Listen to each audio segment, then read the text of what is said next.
मैं खुशबू मनोरमा मिश्रा और आप सभी का बहुत स्वागत है। आप देख रहे हैं इंडिया न्यूज बुलेटिन। शुरुआत एक बड़ी खबर के साथ। यमन के हदेदा के पास भारतीय मालवाहक जहाज फैज नूरे औलिया डूबा है।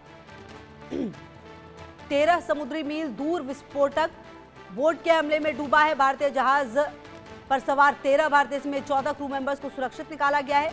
यमन सरकार ने क्रू के सुरक्षित होने की जानकारी भी दी है। तो लाल सागर में भारतीय जहाज फैजे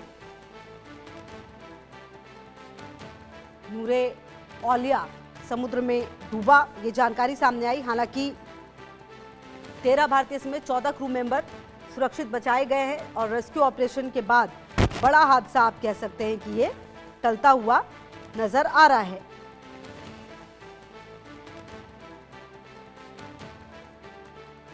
तो आपको बता दें कि हमले के बाद यमन के तट पर यह भारतीय मालवाहक जहाज जो है वो डूब गया था। हालांकि रेस्क्यू किया गया।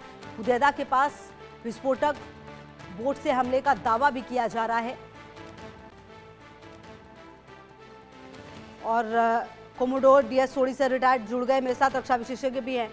सर, ये जो घटना हुई है, हालांकि यमन सरकार कह रही है कि सुरक्षित है सभी, लेकिन इस तरह की घटना क्या बता रही है कि क्या मतलब जब इस तरह के हमले होते हैं तो कुछ भी नहीं देखा जाता कि सामने कौन है?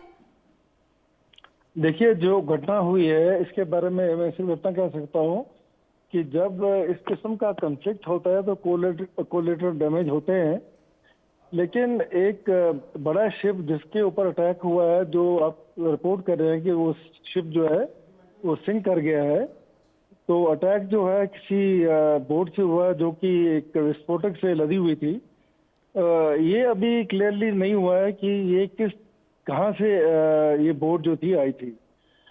लेकिन एक जो हमारे लिए जो खबर जिसको हम चलो इतना कह सकते हैं कि फिर भी हमारे लिए अच्छी खबर ये है कि जो उसके ऊपर सी फेरर्स थे वो सभी सुरक्षित हैं।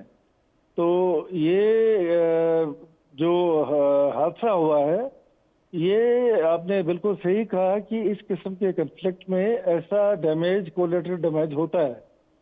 पर क्योंकि ये भारत का कोई शिप था जो भारत का फ्लैग कर रहा था और यमन के पोर्ट के आसपास भी हादसा हुआ है, तो इसका अभी आगे क्या निकल के आएगा कि किस कंट्री का ये स्पीड बोट होगा, फास्ट बोट होगा जिसने विस्फोटक किया है, वो जानना थोड़ा जरूरी है हमारे लिए।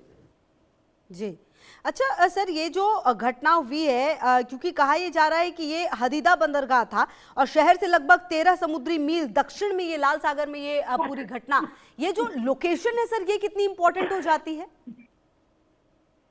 हाँ, देखिए सॉरी आप रेड सी की बात कर रहे हैं, तो ऐसी घटना जो इस एरिया में हो रही है, तो क्योंकि हमें ये भी मालूम है कि जो हूती से है, अभी उन्होंने ऑलरेडी अनाउंस करके रखा है कि बाब अल मंदेब में वो जो जहाज वहां से पास करेंगे तो उनके ऊपर अटैक करेंगे। हालांकि उन्होंने सऊदी अरबिया के जहाज के ऊपर भी अटैक किया था। तो ये जो डेवलपमेंट है ये अच्छी नहीं है, क्योंकि अगर ये आगे जाके और कुछ टर्न लेती है तो इसका इफेक्ट फिर काफी सारी दुनिया के ऊपर होगा, कि क्योंकि रेड सी से हमारा जो शिपिंग है, बहुत से शिपिंग है जो वहां से पास करता है। अच्छा सर, ये अगर लाल सागर की बात की जाए तो यहाँ पर पहले भी कई घटनाएं सामने आती रही हैं। पहले भी कई बार जो ऑपरेशन है वो किए गए हैं और क्योंकि पहले भी भारत आ रहे जहाज पर मिसाइल अटैक हुआ। हालांकि भारत जो है वो अपने आप को बचाने में कामयाब रहा, लेकिन क्या अब आगे भारत सरकार की रणनीति हो सकती है इस घटनाक्रम के बाद? कुछ चेंजेस की जरूरत है क्या यहाँ पर? नहीं, चेंजेस तो अभी हम कह नहीं सकते, लेकिन इतना है कि एडवाइजरी जरूर इश्यू होंगी।